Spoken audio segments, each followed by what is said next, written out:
Andrew, you were also forceful and emotional on libertarians, on people who would cast a protest vote a third way on a Gary Johnson.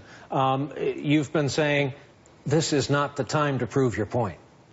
It isn't. I mean, there are so many places and areas where I find Hillary Clinton's politics extremely distasteful. And I am a more libertarian, sort of independent kind of character. And I think a lot of us are out there who look at these two parties and want to vote in some ways for a third party as a way to express ourselves. I just really believe that this candidate cannot be tolerated in that way, that you have to take a stand in this election. Even though none of us wanted to, none of us wants to be here, part of the time I say to myself, look, is this something real? Am I watching a movie or have I suddenly entered it?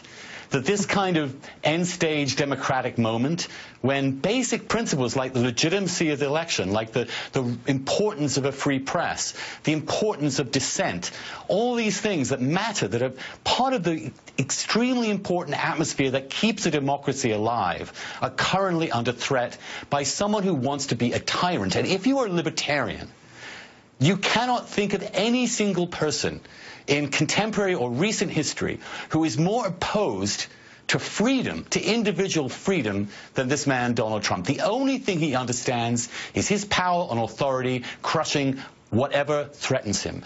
And so libertarians need to say, look, this is not a time to vote for Gary Johnson, who seems to have not prepared any more than Donald Trump has for this campaign. This is the time to vote for the person we cannot stand, cannot even listen to for more than 5 minutes, have no real regard for, because it's the adult, grown-up thing to do in a democracy. And that's all I'm saying, that it's immature at this point to say I'm going to do a protest vote. Immature given the stakes that we're in right now. And that is the